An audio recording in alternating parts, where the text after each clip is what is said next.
Bismillahirrahmanirrahim. Assalamualaikum warahmatullahi wabarakatuh. Selamat pagi anak-anakku yang saya cintai dan yang saya banggakan. Alhamdulillah pada pertemuan kali ini saya akan menyampaikan materi pendidikan agama Islam kelas 5 tentang bersikap baik terhadap anak yatim. Tujuan pembelajaran kita yang pertama adalah siswa dapat memahami makna dan isi surat Al-Maun.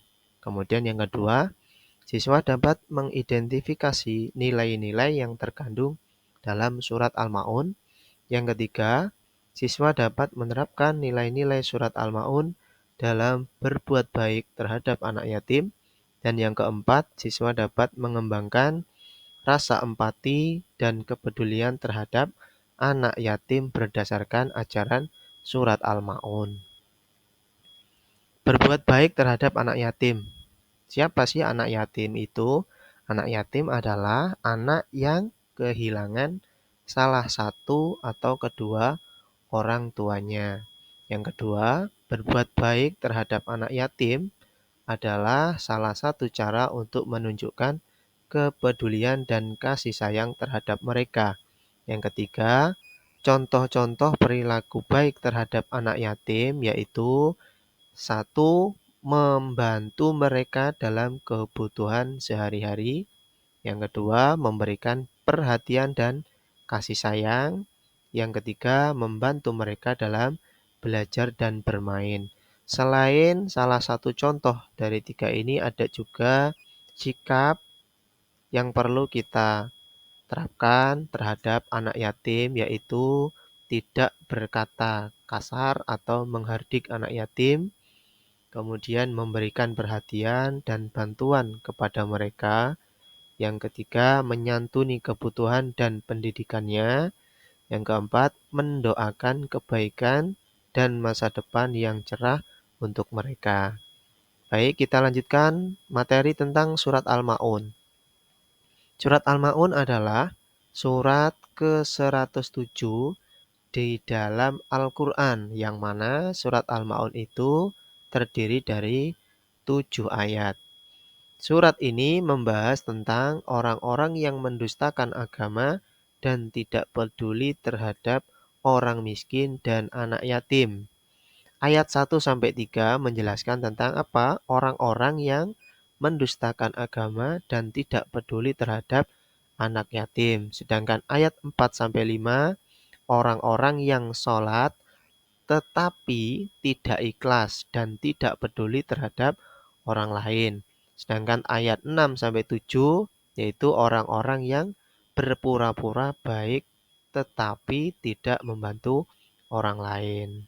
Oke, kita lanjutkan bacaan surat Al-Maun. Mari kita baca, diawali dengan bacaan ta'awud dan basmalah. A'udzu billahi minasy syaithanir rajim. Bismillahirrahmanirrahim. Ara'aital ladzi yukadzibu biddin, fadzalikal ladzi yad'ul yatim wa la yahuddu 'ala ta'amil miskin. Fawailul lil musallin alladzina hum an sholatihim sahun alladzina hum yura'una wa yamna'unal ma'un.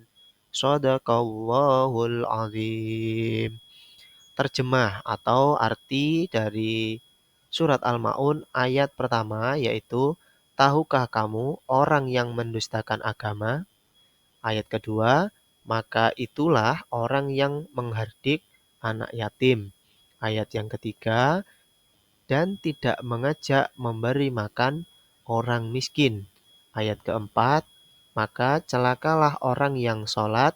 Ayat kelima, yaitu orang-orang yang lalai terhadap sholatnya. Ayat keenam, yang berbuat riya. Dan ayat yang ketujuh, dan enggan memberikan bantuan kepada siapa? Fakir dan miskin.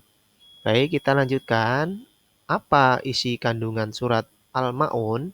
Yang pertama adalah kita diperintahkan untuk menyayangi dan tidak menyakiti anak yatim. Yang kedua, kita harus peduli dan membantu fakir miskin, terutama orang fakir dan miskin yang ada di dekat rumah kita. Yang ketiga, sholat harus dilakukan ikhlas dan sungguh-sungguh. Yang terakhir, riya dan enggan menolong adalah perbuatan tercela.